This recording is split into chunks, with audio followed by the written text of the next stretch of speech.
uncontrollable sort of surge of excitement. Finding shipwrecks like that is breathtaking.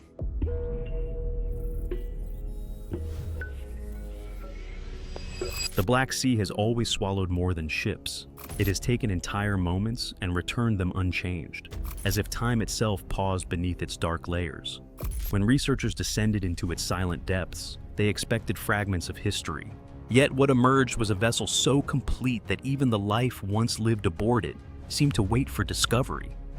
And staying through the final moments reveals why its preservation defies everything we thought we understood.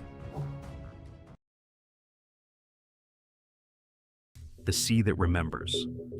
Long before explorers sent cameras into its depths, the Black Sea existed as one of the world's most misunderstood bodies of water, a place where civilizations thrived along its shores, while sailors whispered about what vanished beneath them. Its surface behaves like any other inland sea, carrying the rhythms of storms, trade, and shifting empires. Yet everything changes once the light fades and the descent begins. Below the familiar blue lies a world divided by chemistry and silence, where the boundary between oxygen and anoxia forms a barrier as absolute as a sealed tomb, turning the deep basin into a chamber that protects whatever reaches it. This unusual environment allows artifacts that should have dissolved centuries ago to remain intact, creating a landscape where the past feels strangely alive despite its isolation. Each preserved hull, anchor, or fragment of rope becomes more than a relic because it represents a moment captured precisely as it ended, untouched by the usual forces that erase human stories from the sea.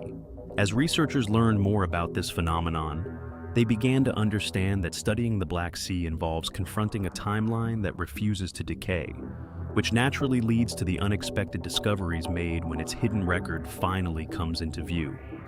A graveyard, made by chemistry and time. The extraordinary preservation found in the Black Sea begins with a geological condition that seems almost crafted for memory rather than erasure, because the water column separates into two distinct layers that rarely mix. Freshwater from great rivers settles above a denser influx from the Mediterranean, creating a permanent stratification that prevents oxygen from circulating downward. As depth increases, oxygen dwindles until it disappears entirely, and hydrogen sulfide fills the void, forming an environment where organisms responsible for natural decay cannot survive. Without those living agents of destruction, the deep basin becomes an archive suspended in cold darkness, where wood, leather, textiles, and human traces endure far longer than they would in any other marine setting. While other oceans offer short-lived glimpses of the past before worms, currents, or corrosion destroy the evidence, the Black Sea holds its secrets with meticulous care, as if determined to deliver them in their original state to the first eyes capable of reaching them. This remarkable process allows a researcher to examine details rarely preserved elsewhere, including construction features, decorative artistry, and everyday objects that once defined life on board a vessel. It also creates a scientific paradox because the same chemistry that makes the deep almost uninhabitable for animals transforms it into one of the most valuable repositories for archaeological study. Understanding this delicate balance of death and preservation is essential for grasping how a warship that should have vanished centuries ago remained nearly whole, waiting in darkness for the technologies capable of revealing its story. The mission to map the invisible coastline. The discovery of the warship did not begin with a hunt for lost vessels, but with an effort to understand how the Black Sea's coastline shifted as ancient climates changed. The Black Sea Maritime Archaeology Project set out to reconstruct those prehistoric shorelines, believing that submerged settlements might reveal how early communities adapted to rising waters. To accomplish this task, the team deployed a combination of deep survey sonars, remotely operated vehicles, and precise geophysical tools able to detect subtle changes in seafloor composition. Their goal centered on mapping sediments, locating drowned river valleys, and tracing the contours of landscapes long hidden beneath the waves. As survey ships followed systematic grid patterns across thousands of kilometers, clusters of unexpected anomalies began appearing in the data, each one carrying the unmistakable geometric signature of human construction. These formations were not remnants of settlements, but the outlines of shipwrecks, preserved so clearly that their frames appeared almost architectural in the sonar images. The initial surprise gave way to a realization that the team had inadvertently entered a region holding dozens of intact vessels, each representing a different moment in the maritime history of the surrounding empires. This evolving mission required the researchers to expand their focus because studying the deep basins meant functioning simultaneously as archaeologists, oceanographers, and historians. The shift from coastal mapping to shipwreck investigation emerged naturally once the team grasped the magnitude of the underwater archive unfolding beneath them. The meticulous approach that guided their original objectives positioned them perfectly to analyze the larger discoveries, creating a seamless transition from environmental reconstruction to the documentation of vessels that had waited centuries for a means to be seen, the warship that should have disappeared. When the sonar trace of the 18th century warship first appeared, its geometry stood out with a clarity that startled even seasoned researchers, because the vessel's proportions seemed far too intact for something that had endured 3 centuries underwater. As the remotely operated vehicle descended toward the site, the outlines sharpened into recognizable features. A hull preserved almost to its original curvature, the remnants of a mast lying parallel to the deck, and a stern whose decorative carvings remained surprisingly expressive despite centuries of burial and darkness. The deeper the cameras traveled, the more the ship revealed a narrative tied to the political struggles of its era, since the 1700s marked a period in which regional shores fought for influence across the Black Sea's strategic corridors. The ship's construction suggested deliberate engineering choices consistent with major European naval traditions. Gun ports aligned with disciplined symmetry, metal fittings held their positions along the rudder hardware, and wooden blocks of the rigging system rested exactly where sailors had once handled them.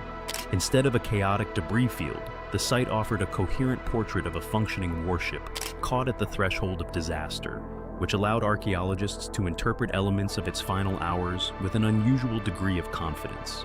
Inside the stern quarters, the ROV illuminated fragments of daily life that rarely survive in conventional shipwrecks.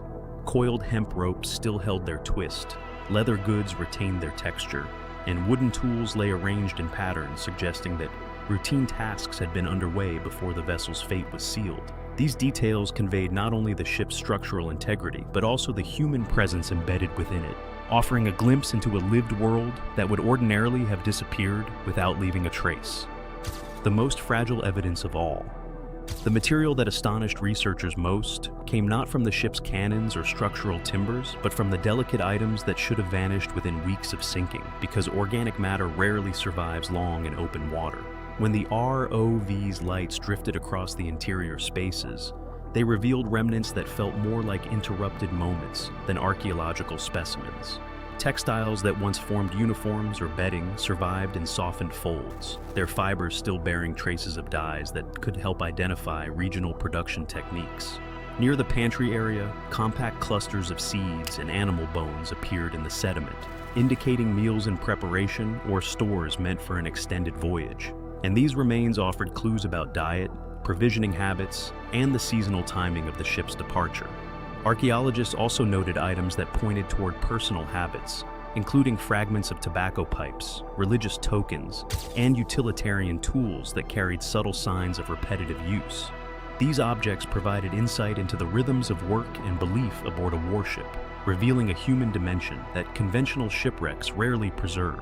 Scientists understood that each organic artifact held potential information about trade networks, resource availability, craftsmanship, and even the health of the crew. What made these finds particularly valuable was the possibility that microscopic traces trapped within fabrics, wood surfaces, or leather grains could reveal environmental details undetectable through larger objects. Pollen embedded in cloth might reconstruct the ship's last ports of call, while chemical residues could illuminate storage methods or onboard hazards. This level of preservation invited researchers to study the everyday life of sailors with an intimacy usually reserved for terrestrial archaeological sites, which set the stage for an even more surprising discovery embedded within the materials themselves. The discovery hidden in the wood itself. As researchers examined the timbers that formed the ship's structure, they realized the preservation extended far beyond the visible surfaces, because the anoxic depths had safeguarded materials at a molecular level. When samples were analyzed in laboratory settings, the wood revealed genomic fragments belonging to microorganisms that no longer exist in modern marine environments. These sequences, recovered from deep within the timber's cellular lattice, represented organisms that once thrived in ancient coastal ecosystems before shifts in climate and chemistry altered the region's biology. Their survival created an unexpected form of archive, one capable of preserving biological histories in ways comparable to frozen soils or glacier cores. This discovery allowed scientists to reconstruct aspects of microbial evolution that had remained inaccessible, demonstrating that shipwrecks in the Black Sea can function as repositories for environmental DNA stretching back thousands of years. The implications broadened considerably once researchers compared these genetic traces across multiple wrecks, because patterns emerged that reflected ecological conditions at the time each vessel was built. Such findings transformed the ship into more than an artifact of naval history, since it now provided evidence about climate variations, shoreline habitats, and the microbial communities that shaped ancient marine systems. For archaeologists, the revelation deepened the meaning of the preservation they had already witnessed, because it proved that the anoxic environment did not merely freeze human craftsmanship in place, but also encapsulated fragments of long-vanished ecosystems. This insight expanded the ship's significance from a cultural relic to a multidimensional scientific resource, creating a bridge between maritime history and the broader story of environmental change preserved within its timbers. The warship's rise from the Black Sea illuminated not only its final moments, but the intertwined lives and landscapes preserved within it, reminding us how the past endures in unexpected ways. If this journey moved you, share it, leave your thoughts below, and join us for future discoveries.